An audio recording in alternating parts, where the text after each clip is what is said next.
right now. This is Edge of, do you say of WWE, formerly of WWE? What's the proper introduction? I think it's still WWE. You know, Okay. that's how people know me. So it's, you know, I'm a guy that jumped around in tights. Yeah, exactly. From Yeah. WWE Edge. But now, branching out, you know, a lot of people from wrestling have been doing this thing, and it's worked out well for a lot of people. You're doing movies and stuff, and you've got a new movie coming out. Yeah, it comes out Friday. It's called, you know, Bending the Rules. It's me and Jamie Kennedy, who like me, is a complete idiot. So it worked out pretty good that we could, you know, just kind of hit it off and do a movie together. It was a lot of fun. It was an interesting process because I've done stuff before, but nothing to this extent. Where I was like, okay, you're one of the stars of this movie. You know, here's how this works. So it was all kind of learning on the job, on the set, and it was a pretty cool process. It was fun, and you know, from there I went and shot a part in a TV show called Haven on Sci-Fi, and that it gave me some experience to go into that.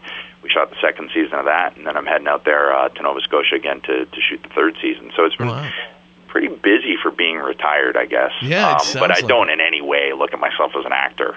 Well, that's what I was going to ask. You say you don't look at yourself as an actor, but it seems like you're doing. I mean, you're acting more than most people in Hollywood who call themselves actors. Yeah, and I'm sure there's probably a couple actors going, "What a, you know, what a jerk." Yeah. You know?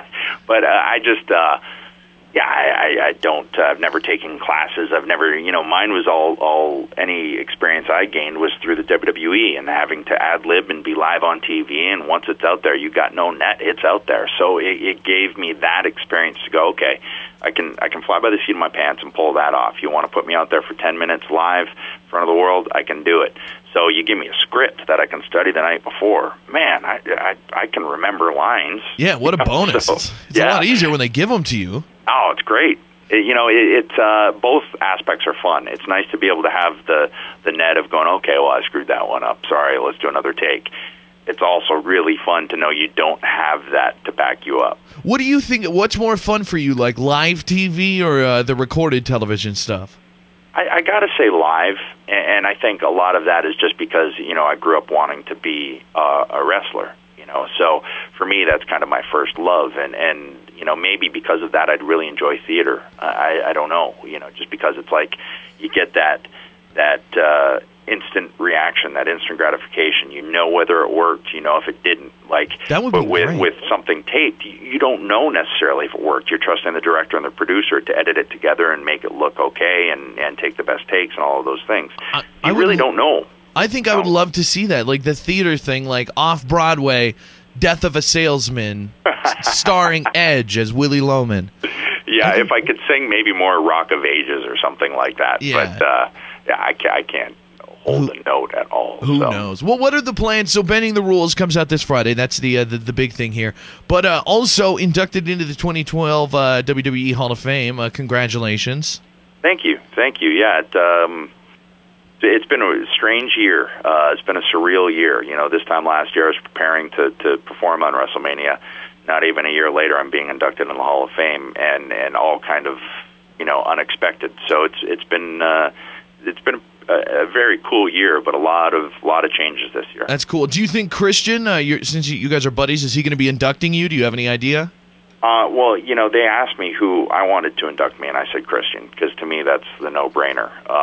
So, you know, that was the last thing that I, you know, said about it. It's like, I think it needs to be him. Yeah. So I don't know what they've decided, but that's who I want it to be. Is it weird that Macho Man still has yet to be inducted into the Hall of Fame? Man, there's so many guys that you could like look all the way throughout the history of it. And it's like Bruno Sammartino and you know, Savage and Ultimate Warrior, and you know, Jake the Snake. I mean, there's Rick Rude. There's so many guys that could be. Yeah. You know, and there's always going to be that. You know, there's always, you know, whether it's football and guys that should be inducted, and I think it'll all happen eventually. You know, but that's one thing I had to realize. Like, okay, well, all that stuff's out of my power. All I can say is yes if they want to induct me. So. What do you, and for the movie thing, let's go back to the movie thing here. I got a rock question, a movie thing. are you going to use Edge as your movie name, or are you going to be kind of, you know how like The Rock he was The Rock, and then he's kind of Dwayne Johnson. He's trying to switch it up. Are you going to use your God-given name at any point, or are you always going to be Edge? It really doesn't matter to me. Whatever studios want to use, whatever TV shows want to use, it really, to me, it's no big deal. But I don't have a publicist. I don't have an agent or a media team to this is probably better. This is probably better. It's like, what do you want to use? Cool. Good. All right. We'll just go with it. Well, and now a lot of people backstage are unhappy that The Rock gets to come back for one match and be a huge star. What do you think of the whole thing? Are you rooting for Cena or Rock at Mania? I'm not rooting for either guy. I'm rooting for the fact that the crowd's going to win. And I think people lose track of that. Rock is a huge star, so he should come back and be a huge star. I mean, think about it. Yeah. It's like the guy doesn't have to come back. And I think here's my deal. It's like, if you're good enough, you're not going to lose a spot. If you lose a spot, guess what? You're not good enough. You shouldn't be able to be taken off a show. My mentality was, if guys came back, it's like, I don't care what they do. I know what I'm going to do, and I'm going to get on that show. Exactly. So if you don't get on the show, it's your own fault. I like it. So it's The Rock, what you're saying essentially is he's coming back. He's a huge star. They're treating him like that, but he earned it. I mean, and he's coming back, and giving them a gift of saying, hey, I'll come back and do this for you guys. He earned it. He doesn't need to do it, and the real winners out of it are wrestling fans. It's awesome to me. When it was Hogan and Rock, he was the young guy, and it was that clashing of eras. Now, 10 years later, we got the same thing, but Rock's on the aspect where he's the Hogan of it, and I think that's cool. I think it's great. I say more power to him, and if people don't get that, well, that's their fault. Exactly. That's their problem. Check out Edge in Bending the Rules this Friday. Edge, it's been great talking to you, man. Congratulations on everything, and have fun trying to figure out what the future holds for you, brother. Yeah, thanks. Should be fun. Thanks for calling, man. See ya. Appreciate it. The Big J Show. Weekday mornings from 6 till 10 on Billings' #1 hit music station, Hot 101.9.